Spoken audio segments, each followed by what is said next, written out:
the Right Honorable Raila, Amolo, Odinga, the incoming and fifth President of the Republic of Kenya, panel of eminent Kenyans, azimio la umoja, One Kenya Council, azimio la umoja, One Kenya, coalition partners na washirika wote, members of the fourth estate, distinguished guests, ladies and gentlemen.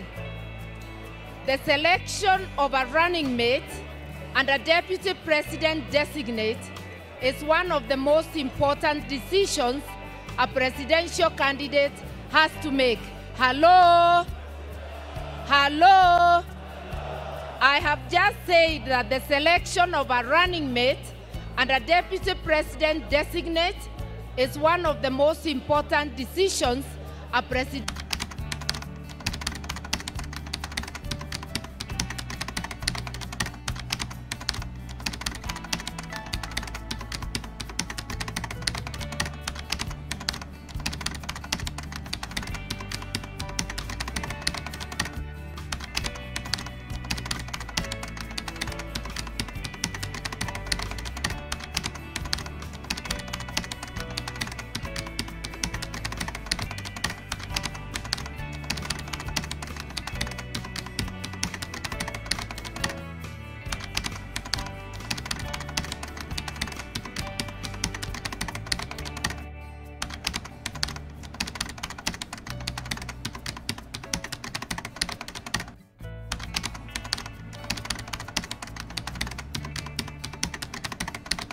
Presidential candidate has to make. For this reason, allow me to start by thanking the Azimio Council and the running mate selection panel for a thorough, respectful, and transparent process in the selection of a running mate to the coalition's flag bearer. By this act, the Council and the panel have set standards for future presidential campaigns. I also wish to congratulate the other candidates, those with whom we walked the path of this possibility and who interviewed for the position together with me. I am indebted to each one of you as worthy competitors. I look forward to joining forces with you to drive the campaign forward with the same energy and zeal. People of Kenya, family and friends, I'm deeply honored by the decision to nominate me as the Deputy Presidential Candidate for Azimio la Umoja, One Kenya Coalition Party. I stand before you fully aware of the implications and symbolism of this moment. And although I have the singular privilege to stand before you this morning, this nomination is truly a collective honor that cannot be left for me alone to savor. It is a personal journey, but also a national journey. It is a culmination of a journey walked with many. It is a journey for and with the people of Kenya, for and with the women and men of Kenya, for the girls and the boys of this great republic. It is a story of those who have had the courage to try, have failed sometimes, and have continued even against odds. It is a journey of diligence and persistence, for it matters less how many times we fall. What matters, what truly matters, is the strength and determination with which we rise up again, dust ourselves and continue the journey and the mission. Today is one more reason to never give up. And for this, I'm also grateful to the many faceless team of dreamers who have walked with us through and through. You know yourselves, thank you for never letting me to rest. 3 decades ago, at the height of the clamor of a democratic state, we began the journey to liberate this country from the yokes of underdevelopment, negative ethnicity, endemic corruption, and poor governance. 10 years later, we had not succeeded, but learning from past mistakes In 2002, we came together to remarkable success. For decades in the trenches with my brother, His Excellency Raila Amolo Odinga, and many other patriots, we found ourselves on the right side of history, grasping the hope of an entire nation under the umbrella of the National Rainbow Coalition, under the stewardship of the late President Mwai Kibaki. NARC gave the people of Kenya a real hope for meaningful socio, economic, and political transformation.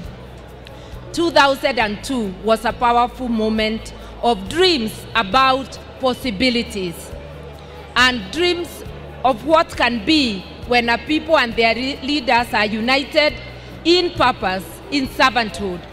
Today, we find ourselves at a similar moment. We find we are responding to a higher calling, albeit in different environment to that of 2002. What happens to our dreams when they are deferred? But a desire to fulfill the tree of life. In certain moments, it has seemed as though we as a nation have deferred some parts of our national dreams and values. But we have also seen some seeds sprout in the economy and infrastructural development. Although the foundation has been made, much more needs to be done, especially in the area of social and economic rights. Together, we can finally midwife the realization of so many dreams deferred. This is the azimio la umoja dream. Together we can breathe new life and validation to the Constitution. Together we can strengthen the foundations for a demonstrable, definitive, and final battle against the three enemies His Excellency Raila Odinga has been talking about: endemic poverty, disease, preventable deaths, as well as ignorance. We also need to fight the indignity of corruption.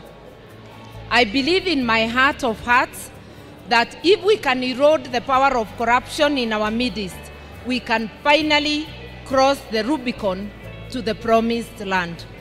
Today, I recommit myself to fully support His Excellency Honorable Raila Odinga in his internal pursuit of social justice and dignity for all. We have history to judge us.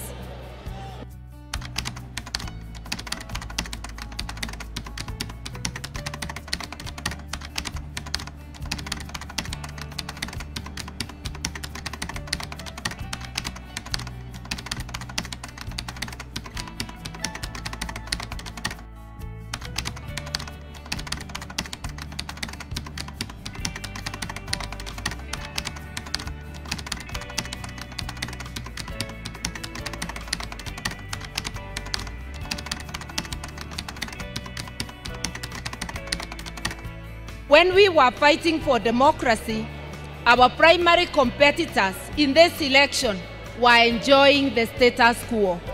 When we pushed for a constitution to cement equity and non-discrimination, as well as integrity in public leadership, they said no. They wanted the old order to prevail. Here we have pushed for increased national stature. Through international diplomacy, they have created fissures. The differences between those who are our competition cannot be more clearer. We have a commitment in Azimio to shared national prosperity. Baba has allocated me duties in advance. I want to confirm that I'm ready, able, and willing for those duties. That I will not let you down. I will be steadfast. I'll be diligent in pursuit of our shared dreams and ideals. I want to say that within the rule of law, any desires to look at our constitution will be pursued, but within the rule of law. That is the mandate that His Excellency has bestowed on me. I want to say that this is a moment for the women of Kenya. It is a moment that my late grandmother, one of the most instrumental women in my life, would have been proud of, but she would not have been surprised because generations of women have fought for space in the decision-making table. From the biblical Esther, to Field Marshal Muthoni wa Kirima, to Mekatilili wa Menza, Morangiti, Priscilla Abwao, Grace Onyango, Chelagat Mutai, and our very Nobel laureate, Professor Wangari Maathai, to mention but a few. Women have been instrumental in pursuing change. This is our moment as women of Kenya and as men of Kenya, because they are our brothers, our fathers, and our companions. This is the moment to usher more of us to the front lines at the national and county levels. And I want to tell you something about Baba. In 1995, after the Beijing Women's Conference, 3 women brought motions in Parliament to advance the rights of women. One of them was the Honorable Charity Kaluki Ngilu. The other one was Senator Beth Mogo. Yours truly also had some initiatives, but there was one man, only one man, who brought a motion to call for the establishment of the Gender Commission. That man was Honorable Raila Amolo Odinga. I want you to know, and for this, we salute him. Yes, thank you. Thank you. Hello.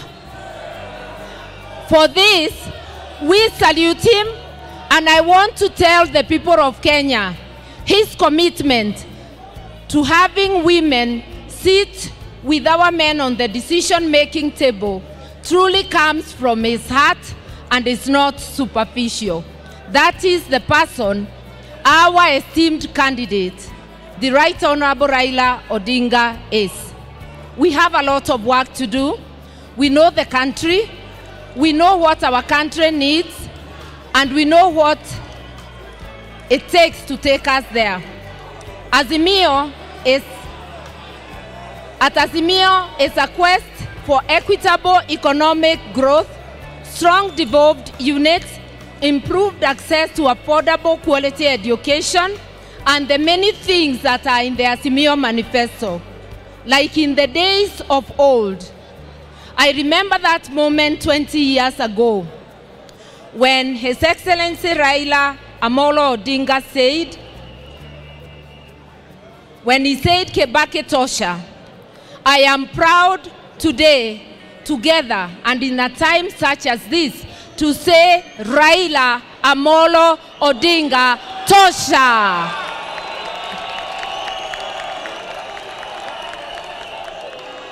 So we are asking you, Asante, hello, hello, hello, tumewasikia, we hear you, asanteni, asanteni. So we agree with you that only Azimio, under the leadership of His Excellency Raila Amolo Odinga, can take Kenyans to a better place, to a prosperous Kenya. We urge you to please come and walk with us. Ladies and gentlemen, wananchi wapendwa, friends and family, with these few remarks, with utmost humility, I stand before you today to say that I, Martha Wangari Karua, do hereby proudly accept this nomination as Deputy Presidential Candidate. That I am ready to work as your deputy and to support you in our shared ideals. Asanteni sana, inawezekana.